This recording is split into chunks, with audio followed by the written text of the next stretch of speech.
ہمارے ہر پروگرام کے تمام کردار حقیقت اور اپنے تمام تاریخی پس منظر پر مبنی ہے۔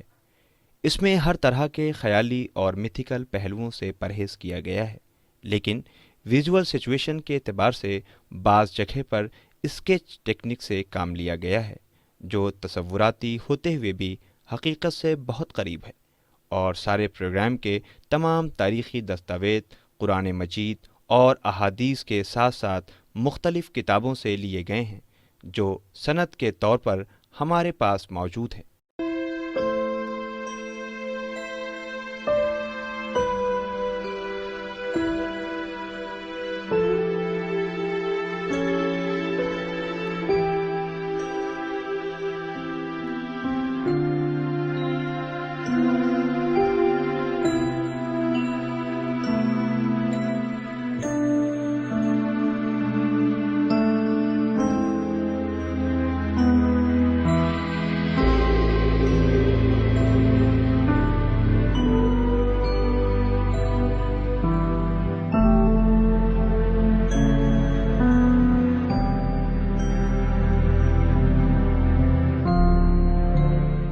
ناظرین السلام علیکم، میں ہوں ذیشان علی۔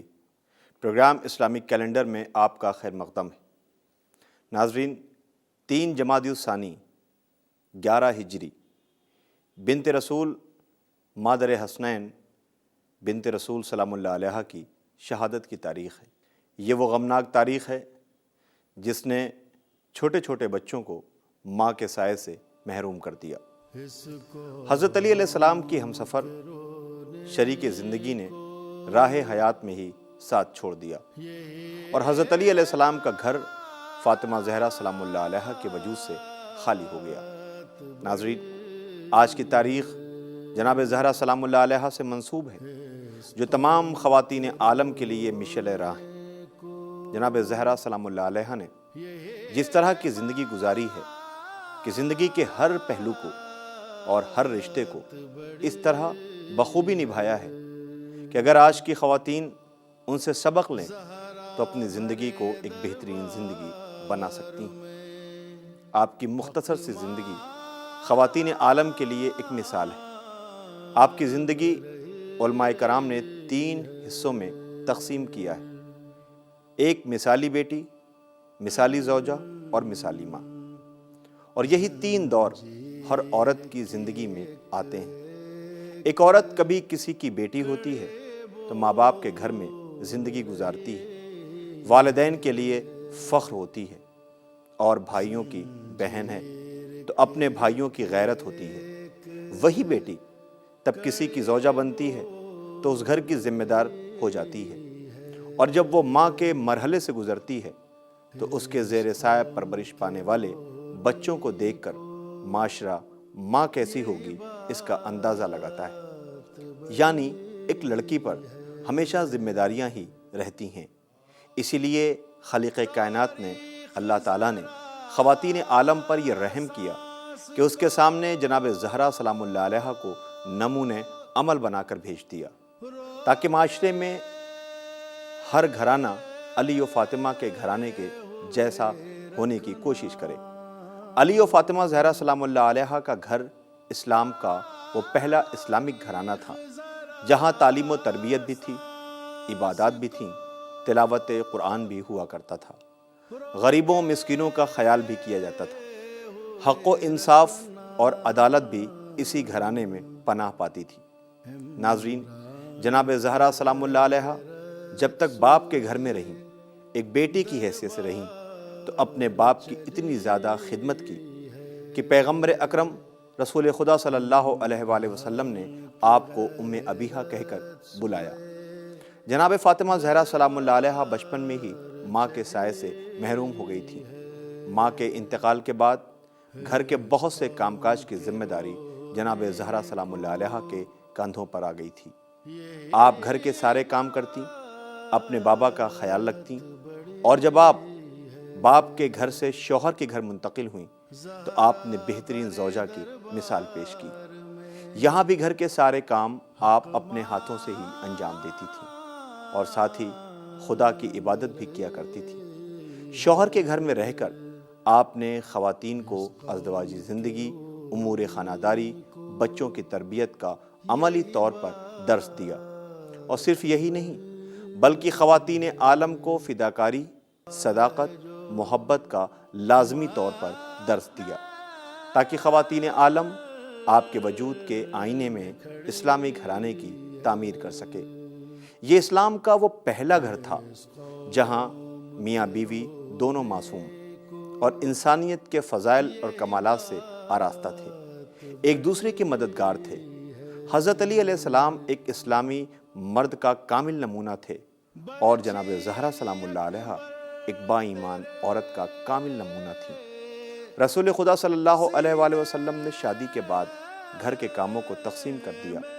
باہر کے کام حضرت علی علیہ السلام کے سپرد تھے، اور گھر کے کام جناب فاطمہ زہرا سلام اللہ علیہا کے سپرد کر دیے تھے، کیونکہ گھر ہی سے نکل کر انسان معاشرے میں آتا ہے۔ اگر گھر کا نظام صحیح نہیں ہوگا تو اس میں پلنے والے بچے کس طرح تربیت یافتہ ہوں گے؟ اسی لیے جناب فاطمہ زہرا سلام اللہ علیہا نے عورتوں کے لیے ایک مثالی گھر پیش کیا۔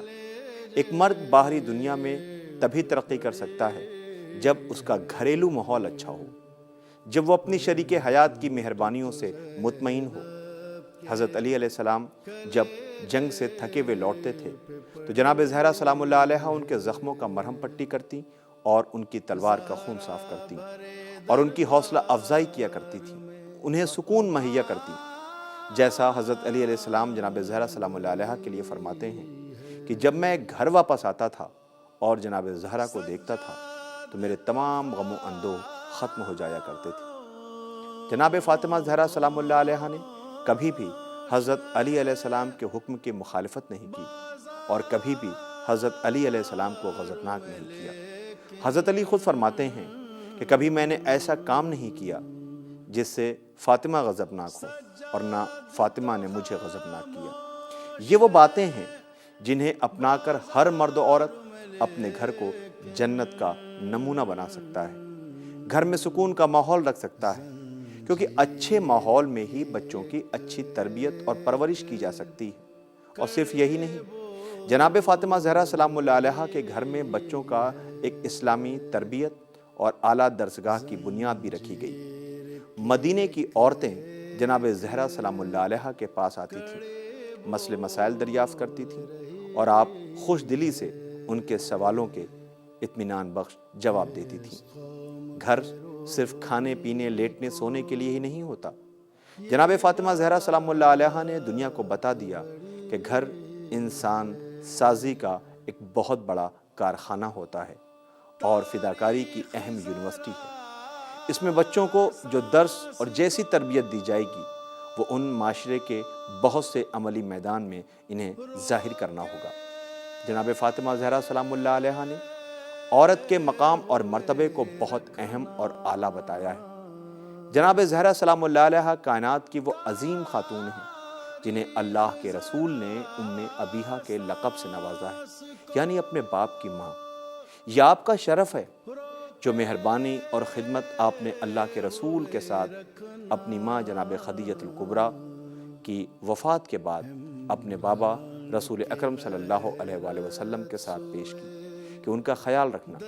لیکن افسوس صد افسوس، امت نے یہ سب نظر انداز کر دیا۔ بعد رسول انہی بنت رسول کو امت نے دن رات رلایا، گھر جلایا، پہلو شکستہ ہوئے۔ شکم اطہر میں آپ کے بیٹے جناب محسن کی شہادت ہوئی۔ ناظرین، اس وقت اس گھر کا کیا عالم ہوا ہوگا جو محبت کا مرکز تھا، جہاں گھر کے ہر فرد کو سکون ملتا تھا۔ بچے آتے تھے تو ماں ہی کو پکارتے ہوئے آتے تھے۔ جب یہ خبر ملی ہوگی کہ اب وہ چاہنے والی ماں نہ رہی، وہ خیال رکھنے والی زوجہ اس دنیا سے رخصت ہو گئی، ناظرین 3 جمادی الثانی کی وہ غمناک تاریخ آ گئی جس میں بچے بن ماں کے ہو گئے۔ جناب فاطمہ زہرا سلام اللہ علیہا باپ کی وفات کے بعد چند مہینے ہی زندہ رہیں۔ آپ باپ کے غم میں اتنا روئیں کہ آپ کو زیادہ رونے والوں میں قرار دیا گیا۔ رسول خدا صلی اللہ علیہ وآلہ وسلم کی وفات کے بعد آپ کو کسی نے کبھی بھی ہنستے اور مسکراتے نہ دیکھا۔ ایک تو باپ کا غم، اور دوسرے امت کے ظلم و ستم سے آپ کی ایسی حالت ہو گئی تھی کہ روایتوں میں ملتا ہے کہ آپ کی کمر جھکی ہوئی، سر کے بال سفید ہو گئے تھے، ہاتھوں میں عصا کا سہارا تھا، مرثیہ پڑھا کرتی تھی۔ فرماتے ہیں بابا آپ کے بعد مجھ پہ وہ مصیبتیں آئیں جو دنوں پر پڑتی تو تاریک راتوں میں بدل جاتے، جو پہاڑوں پہ پڑتی تو پہاڑ سرمے میں بدل جاتے۔ بابا آپ کے بعد امت نے اتنے دکھ دیے کہ اگر دن پر پڑتے تو رات کی طرح سیاہ ہو جاتے۔ ناظرین، کمسنی میں ہی آپ کی حالت ایک ضعیفہ کی طرح ہو گئی تھی، اور اسی عالم میں ایک وہ وقت بھی آیا کہ رسول خدا صلی اللہ علیہ وآلہ وسلم کی یہ بیٹی اس دنیا سے روتی ہوئی رخصت ہو گئی۔ آپ کی وصیت کے مطابق شب کی تاریکی میں جناب زہرا سلام اللہ علیہ کا جنازہ اٹھایا گیا۔ جنازے میں چند لوگ ہی موجود تھے۔ بی بی زہرا سلام اللہ علیہ کی اس دردناک شہادت پر آج بھی چاہنے والے غم مناتے ہیں۔ 3 جمادی الثانی کو جگہ جگہ شبیہ تابوت رسول کی بیٹی کے برآمد ہوتے ہیں، اور مجلس و ماتم کا سلسلہ جاری رہتا ہے، جس میں بی بی سلام اللہ علیہ کے فضائل، ان کی تربیت، ان کی زندگی جینے کا سلیقہ اور ان سے جو روشنی ملتی ہے اسے دنیا تک پہنچایا جاتا ہے، تاکہ ایک بیٹی کو حوصلہ مل سکے، خواتین عالم کے لیے اس مثالی بی بی کی زندگی جس سے لوگوں کو روشنی حاصل ہو اور زمانہ سماج اس سے منور ہو سکے۔ ناظرین، اسی کے ساتھ ہم اپنی ٹیم کی جانب سے بنت رسول سلام اللہ علیہ کی اس درد انگیز شہادت کا پرسہ پیش کرتے ہوئے آپ سے اجازت چاہتے ہیں۔ ہماری پھر ملاقات ہوگی، تب تک کے لیے خدا حافظ۔